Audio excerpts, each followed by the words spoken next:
بسم اللہ الرحمن الرحیم۔ ناظرین کرام، سیرت النبی کے عنوان پر ہمارا معلوماتی سلسلہ جاری ہے۔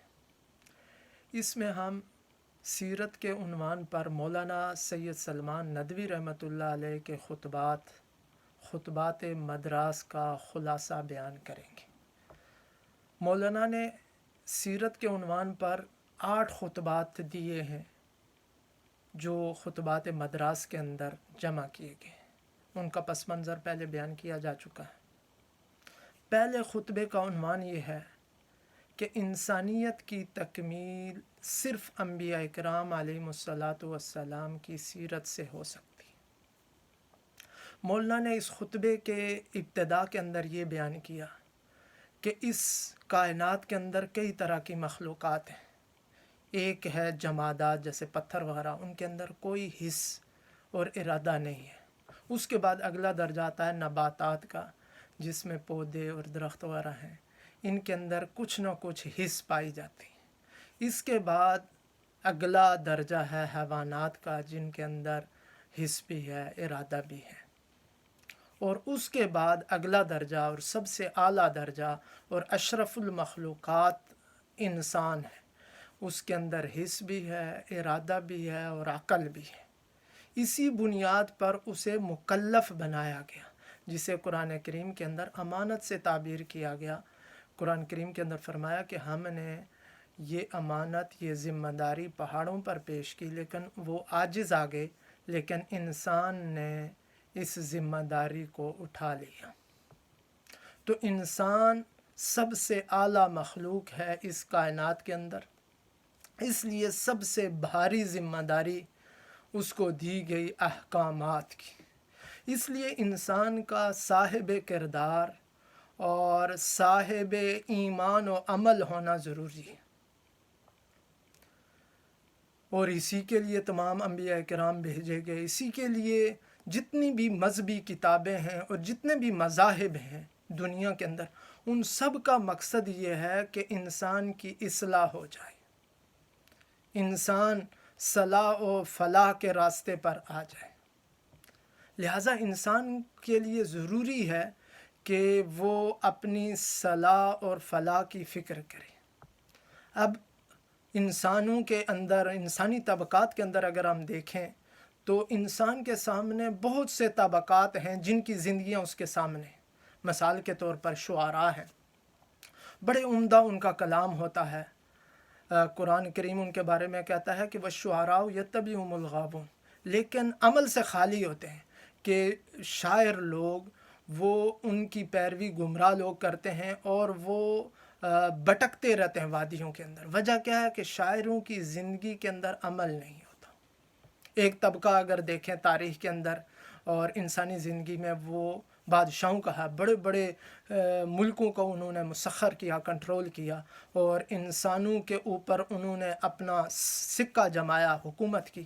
لیکن قرآن کہتا ہے کہ ان الملوک اذا دخلوا قریۃ افسدوها، بادشاہ لوگ جب کسی بستی کے اندر داخل ہوتے ہیں تو اس کو تباہ و برباد کر دیتے ہیں اور وہاں کے معزز لوگوں کو ذلیل کر دیتے ہیں۔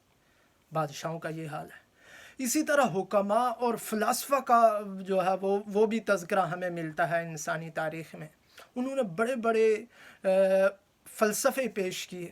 ارسطو نے فلسفہ اخلاق پیش کیا، لیکن اس کے فلسفہ اخلاق پر بڑے بڑے لیکچر دیے جاتے ہیں، بڑی بڑی تھیوریاں پیش کی جاتی ہیں، اس کی تشریحات کی جاتی ہیں، لیکن عمل کرنے والا کوئی نہیں ہے۔ وجہ یہ ہے کہ وہ صرف تھیوری ہے، وہ صرف جو ہے وہ باتیں ہیں، ان کے پیچھے عمل نہیں ہے۔ تو انسان کو ضرورت تھی ایک ایسی طبقے کی کہ جو عملی طور پر اس کی رہنمائی کرے۔ تو شعراء ہوں یا بادشاہ ہوں یا حکمران ہوں یا سپہ سالار ہوں بڑے بڑے جنہوں نے جنگیں لڑی ہیں، ان سارے کے سارے لوگوں کی جو زندگیاں ہیں وہ انسانی زندگی کی رہنمائی نہیں کر سکتی۔ انسان کو ضرورت تھی صلاح اور فلاح کے لیے اور اپنے کمال کو حاصل کرنے کے لیے اور صاحب کردار اور صاحب ایمان و عمل ہونے کے لیے ضروری تھا کہ ایسی طبقہ ہو جو عملی طور پر رہنمائی کرے۔ چنانچہ انسانی تاریخ کے اندر ایک واحد طبقہ ہے انبیاء کرام علیہم السلام کا، جنہوں نے انسانیت کو تعلیم دی اپنے عمل سے۔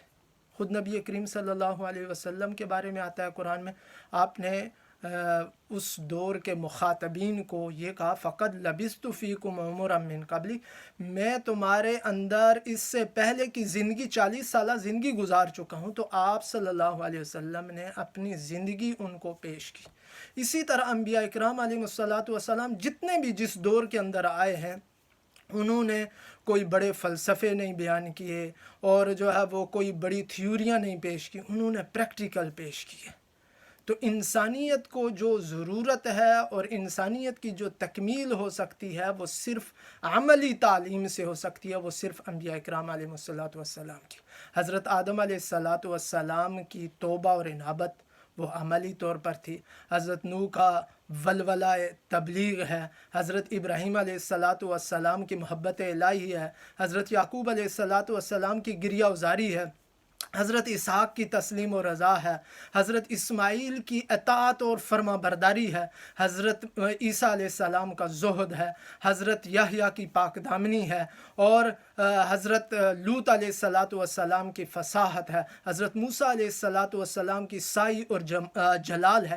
یہ ساری کی ساری باتیں عملی جو تعلیم ہے وہ صرف انبیاء کرام علیہ السلام کی سیرت سے حاصل ہوتی ہے۔ اس لیے انسانیت کو عملی تعلیم انبیاء کی سیرت سے معلوم ہو سکتی ہے اور حاصل کی جا سکتی۔ آخر کے اندر مولانا نے ایک بڑا دلچسپ واقعہ بیان کیا۔ کہتے ہیں کہ ہم ایک دفعہ مصر و حجاز سے واپس ہندوستان آ رہے تھے، تو اس جہاز کے اندر ایک مشہور شاعر ڈاکٹر ٹیگور امریکن عیسائی تھا۔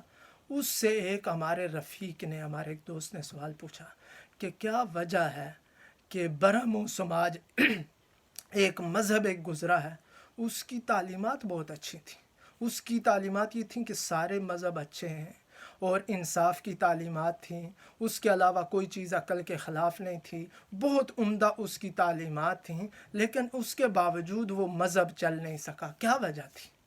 تو اس شاعر ٹیگور نے یہ کہا، بڑی عمدہ بات کی، اس نے کہا کہ اس مذہب کے پیچھے کوئی عملی زندگی اور سیرت نہیں تھی، اس لیے انسانیت نے اس کو قبول نہیں کیا۔